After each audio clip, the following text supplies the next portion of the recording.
Efésios capítulo 1. Paulo, o apóstolo de Jesus Cristo, pela vontade de Deus, aos santos que estão em Éfeso e fiéis em Cristo Jesus. A vós graça e paz da parte de Deus, nosso Pai, e do Senhor Jesus Cristo. Bendito Deus e Pai de nosso Senhor Jesus Cristo, o qual nos abençoou com todas as bênçãos espirituais nos lugares celestiais em Cristo, como também nos elegeu nele antes da fundação do mundo, para que fôssemos santos e irrepreensíveis diante dele em caridade, e nos predestinou para filhos de adoção por Jesus Cristo, para si mesmo, segundo o beneplácito de sua vontade, para louvor e glória da sua graça, pela qual nos fez agradáveis a si no amado, em quem temos a redenção pelo seu sangue, a remissão das ofertas segundo as riquezas da sua graça, que ele fez abundar para conosco em toda sabedoria e prudência, descobrindo-nos o mistério da sua vontade, segundo o seu beneplácito, que propusera em si mesmo, de tornar a congregar em Cristo todas as coisas, na dispensação da plenitude dos tempos, tanto as que estão nos céus como as que estão na terra. Nele digo, em quem também fomos feitos herança, havendo sido predestinados, conforme o propósito daquele que faz todas as coisas, segundo o conselho da sua vontade, com o fim de sermos para louvor da sua glória, nós os que primeiro esperamos em Cristo, em quem também vós estáis, depois que ouvistes a palavra da verdade, o evangelho da vossa salvação, e tendo nele também crido, fostes selados com o Espírito Santo da promessa, o qual é o penhor da nossa herança, para a redenção da possessão adquirida, para louvor da sua glória. Por isso, ouvindo eu também a fé que entre vós há no Senhor Jesus, e o vosso amor para com todos os santos, não cesso de dar graças a Deus por vós, lembrando-me de vós nas minhas orações, para que o Deus de nosso Senhor Jesus Cristo, o Pai da glória, vos dê em seu conhecimento o espírito de sabedoria e de revelação, tendo iluminado os olhos do vosso entendimento, para que saibais qual seja a esperança da sua vocação, quais as riquezas da glória da sua herança nos santos, e qual a sobreexcelente grandeza do seu poder sobre nós, dando-o dentre os mortos e pondo à sua direita nos céus, acima de todo principado, poder, potestade, domínio e todo nome que se nomeia, não só neste século, mas também no vindouro. E sujeitou todas as coisas a seus pés, e sobre todas as coisas o constituiu como cabeça da igreja, que é o seu corpo, a plenitude daquele que cumpre tudo em todos. Capítulo 2. E vos vivificou, estando vós mortos em ofensas e pecados, em que noutro tempo andastes segundo o curso deste mundo, segundo o príncipe das potestades do ar, do espírito que agora opera nos filhos da desobediência, entre os quais todos nós também, antes, andávamos nos desejos da nossa carne, fazendo a vontade da carne e dos pensamentos, e éramos por natureza filhos da ira, como os outros também. Mas Deus, que é riquíssimo em misericórdia, pelo seu muito amor, com que nos amou, estando nós ainda mortos em nossas ofensas, nos vivificou, juntamente com Cristo. Pela graça sois salvos, e nos ressuscitou, juntamente com ele, e nos fez assentar nos lugares celestiais em Cristo Jesus, para mostrar nos séculos vindouros as abundantes riquezas da sua graça, pela sua benignidade, para conosco em Cristo Jesus. Porque pela graça sois salvos, por meio da fé. E isto não vem de vós, é dom de Deus. Não vem das obras, para que ninguém se glorie, porque somos feitura sua, criados em Cristo Jesus para as boas obras, as quais Deus preparou para que andássemos nelas. Portanto, lembrai-vos de que vós, noutro tempo, ereis gentios na carne, chamados incircuncisão, pelos que na carne se chamam circuncisão, feita pela mão dos homens, que naquele tempo estáveis sem Cristo, separados da comunidade de Israel, e estranhas alianças da promessa, não tendo esperança e sem Deus no mundo. Mas agora em Cristo Jesus, vós que antes estáveis longe, já pelo sangue de Cristo chegaste perto. Porque ele é a nossa paz, o qual de ambos os povos fez um, e derrubando a parede de separação que estava no meio, na sua carne desfez a inimizade, isto é, a lei dos mandamentos, que consistia em ordenanças, para criar em si mesmo, dos dois, um novo homem fazendo a paz, e pela cruz reconciliar ambos com Deus em um corpo, matando com ela as inimizades, e vindo, anunciou as boas novas da paz, a vós que estáveis longe, e aos que estavam perto, porque por ele ambos temos acesso ao Pai em um mesmo Espírito, assim que já não sois estrangeiros, nem forasteiros, mas concidadãos dos santos e da família de Deus, edificados sobre o fundamento dos apóstolos e dos profetas, de que Jesus Cristo é a principal pedra da esquina, no qual todo o edifício bem ajustado cresce para templo santo no Senhor, no qual também vós juntamente sois edificados para a morada de Deus em espírito. Capítulo 3. Por esta causa, eu, Paulo, sou o prisioneiro de Jesus Cristo por vós, os gentios. Se é que tendes ouvido a dispensação da graça de Deus, que para convosco me foi dada. Como me foi este ministério manifestado pela revelação, como antes um pouco vos escrevi. Por isso, quando ledes, podeis perceber a minha compreensão do mistério de Cristo, o qual noutros séculos não foi manifestado aos filhos dos homens, como agora tem sido revelado pelo Espírito aos seus santos apóstolos e profetas, a saber, que os gentios são cordeiros, membros de um mesmo corpo, participantes da promessa em Cristo pelo Evangelho, do qual fui feito ministro, pelo dom da graça de Deus que me foi dado, segundo a operação do seu poder.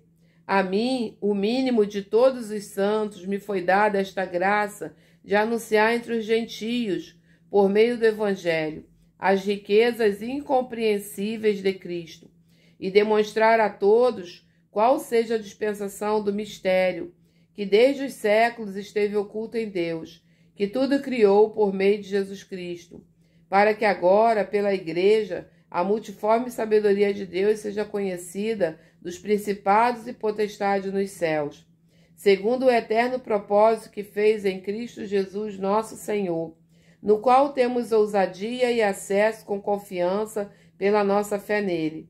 Portanto, vos peço que não desfaleçais as minhas tribulações por vós que são a vossa glória. Por causa disto, me ponho de joelhos perante o Pai de nosso Senhor Jesus Cristo, do qual toda a família nos céus e na terra toma o nome, para que, segundo as riquezas da sua glória, vos conceda que sejais corroborados com poder pelo seu Espírito no homem interior, para que Cristo habite pela fé nos vossos corações, a fim de que, estando arraigados e fundados em amor, poderdes perfeitamente compreender com todos os santos qual seja a largura, o comprimento, a altura e a profundidade, conhecer o amor de Cristo que excede todo entendimento, para que sejais cheios de toda a plenitude de Deus. Ora, aquele que é poderoso para fazer tudo muito mais abundantemente, além daquilo que pedimos ou pensamos, segundo o poder que em nós opera.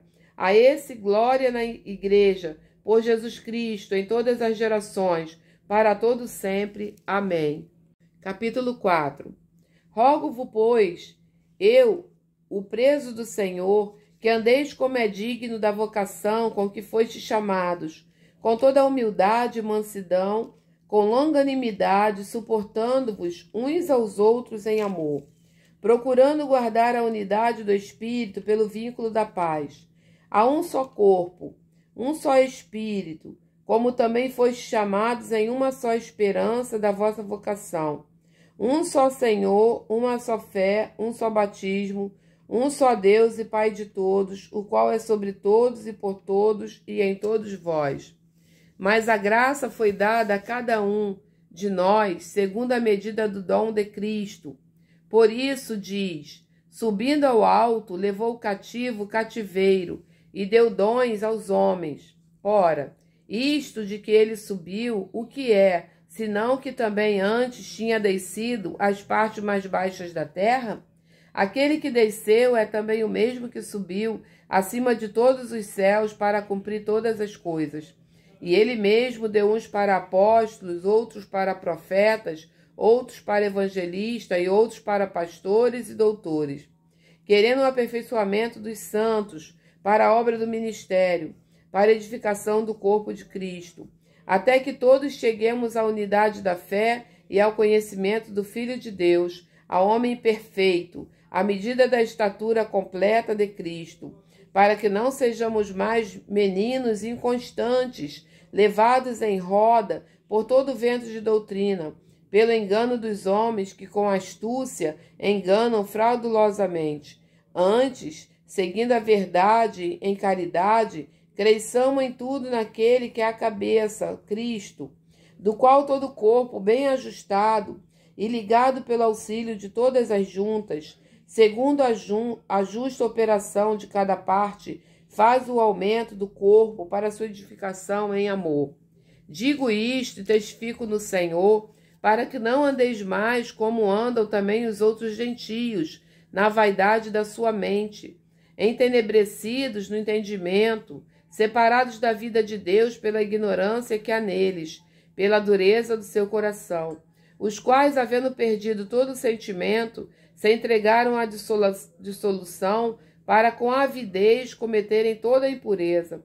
Mas vós não aprendestes assim a Cristo, se é que o tendes ouvido e nele fostes ensinados, como está a verdade em Jesus, que quanto ao trato passado, vos despojeis do velho homem, que se corrompe pela concupiscência do engano, e vos renoveis no espírito da vossa mente, e vos revistais do novo homem, que segundo Deus é criado em verdadeira justiça e santidade. Por isso, deixai a mentira e falai a verdade, cada um com o seu próximo, porque somos membros uns dos outros. Irai-vos e não pequeis. Não se põe o sol sobre a vossa ira. Não deis lugar ao diabo. Aquele que furtava, não furte mais. Antes, trabalhe, fazendo com as mãos o que é bom, para que tenha o que repartir com o que tiver necessidade. Não saia da vossa boca nenhuma palavra torpe, mas só a que for boa para promover a edificação, para que dê graça aos que a ouvem, e não entristeçais o Espírito Santo de Deus, no qual estáis selado para o dia da redenção. Toda amargura, ira, cólera, gritaria, blasfêmia e toda malícia sejam tiradas dentre vós. Antes, sede uns para com os outros benignos, misericordiosos, perdoando-vos uns aos outros, como também Deus vos perdoou em Cristo. Capítulo 5. Sede, pois, imitadores de Deus como filhos amados. Andai em amor, como também Cristo vos amou e se entregou a si mesmo por nós, em oferta e sacrifício a Deus em cheiro suave. Mas a fornicação e toda a impureza ou avareza nem ainda se nomeie entre vós como convém a santos, nem torpezas, nem parvoices, nem chocarrices, que não convém, mas antes ações de graças. Porque bem sabeis isto, que nenhum devasso ou imundo ou avarento, o qual é idólatra, tem herança no reino de Cristo de Deus. Ninguém vos engane com palavras vãs, porque por essas coisas vem a ira de Deus sobre os filhos da desobediência. Portanto, não sejais seus companheiros, porque noutro tempo erais trevas, mas agora sois luz no Senhor. Andai como filhos da luz, porque o fruto do Espírito está em toda a bondade, justiça e verdade, aprovando o que é agradável ao Senhor. Não comuniqueis com as obras infrutuosas das trevas, mas antes condenai-as, porque o que eles fazem em oculto, até dizê-lo é torpe. Mas todas essas coisas se manifestam, sendo condenadas pela luz, porque a luz tudo manifesta. Por isso diz: desperta, tu que dormes, e levanta-te dentre os mortos, e Cristo te esclarecerá. Portanto, vede prudentemente como andais, não como nécio, mas como sábios, remindo o tempo, porquanto os dias são maus. Por isso, não sejais insensatos, mas entendei qual seja a vontade do Senhor. E não vos embriagueis com vinho, em que há contenda, mas enchei-vos do Espírito, falando entre vós com salmos, hinos e cânticos espirituais, cantando e salmodiando ao Senhor no vosso coração, dando sempre graças por tudo a nosso Deus e Pai, em nome de nosso Senhor Jesus Cristo, sujeitando-vos uns aos outros no temor de Deus. Vós, mulheres, sujeitai-vos a vossos maridos como ao Senhor, porque o marido é a cabeça da mulher, como também Cristo é a cabeça da igreja, sendo ele próprio o salvador do corpo, de sorte que assim como a igreja está sujeita a Cristo, assim também as mulheres sejam em tudo sujeitas a seus maridos. Vós, maridos, amai vossas mulheres, como também Cristo amou a igreja, e a si mesmo se entregou por ela, para santificar, purificando-a com a lavagem da água pela palavra, para apresentar a si mesmo igreja gloriosa, sem mácula, nem ruga, nem coisa semelhante, mas santa e irrepreensível. Assim, devem os maridos amar as suas próprias mulheres, como a seus próprios corpos. Quem ama a sua mulher, ama a si mesmo, porque nunca ninguém aborreceu a sua própria carne. Antes, a alimenta e sustenta, como também o Senhor a igreja, porque somos membros do seu corpo, da sua carne e dos seus ossos. Por isso, deixará o homem seu pai e sua mãe, e se unirá à sua mulher, e serão dois uma só carne. Grande é este mistério. Digo-o, porém, a respeito de Cristo e da igreja. Assim também vós, cada um em particular, ame a sua própria mulher como a si mesmo, e a mulher reverencie o marido. Capítulo 6. Vós, filhos, sede obediente a vossos pais no Senhor, porque isto é justo. Honra a teu pai e a tua mãe, que é o primeiro mandamento com promessa, para que te vá bem e vivas muito tempo sobre a terra. E vós, pais, não provoqueis a ira a vossos filhos, mas criai-os na doutrina e admoestação do Senhor. Vós, servos, obedecei a vossos senhores segundo a carne, com temor e tremor, na sinceridade de vosso coração como a Cristo, não servindo à vista, como para agradar aos homens, mas como servos de Cristo, fazendo de coração a vontade de Deus, servindo de boa vontade como ao Senhor e não como aos homens, sabendo que cada um receberá do Senhor todo o bem que fizer, seja servo, seja livre. E vós, senhores, fazei o mesmo para com eles, deixando as ameaças, sabendo também que o Senhor deles e vosso está no céu, e que para com ele não há acepção de pessoas. No demais, irmãos meus, fortalecei-vos no Senhor e na força do seu poder. Revesti-vos de toda a armadura de Deus, para que possais estar firmes contra as astutas ciladas do diabo. Porque não temos que lutar contra a carne e o sangue, mas sim contra os principados, contra as potestades, contra os príncipes das trevas deste século, contra as hostes espirituais da maldade nos lugares celestiais. Portanto, tomai toda a armadura de Deus, para que possais resistir no dia mau, e havendo feito tudo, ficar firmes. Estai, pois, firmes, tendo cingido os vossos lombos com a verdade, e vestida a couraça da justiça. calçados os pés na preparação do evangelho da paz, tomando, sobretudo, o escudo da fé, com o qual podereis apagar todos os dardos inflamados do maligno. Tomai também o capacete da salvação e a espada do Espírito, que é a palavra de Deus, orando em todo o tempo, com toda a oração e súplica no Espírito, e vigiando nisto, com toda a perseverança e súplica por todos os santos, e por mim, para que me seja dada no abrir da minha boca a palavra com confiança, para fazer notório o mistério do Evangelho, pelo qual sou embaixador em cadeias, para que possa falar dele livremente, como me convém falar. Ora, para que vós também possais saber dos meus negócios e o que eu faço, Tíquico, irmão amado e fiel ministro do Senhor, vos informará de tudo, o qual vos enviei para o mesmo fim, para que saibais do nosso estado, e ele console os vossos corações. Paz seja com os irmãos, e caridade com fé da parte de Deus Pai e do Senhor Jesus Cristo. A graça seja com todos os que amam a nosso Senhor Jesus Cristo em sinceridade. Amém.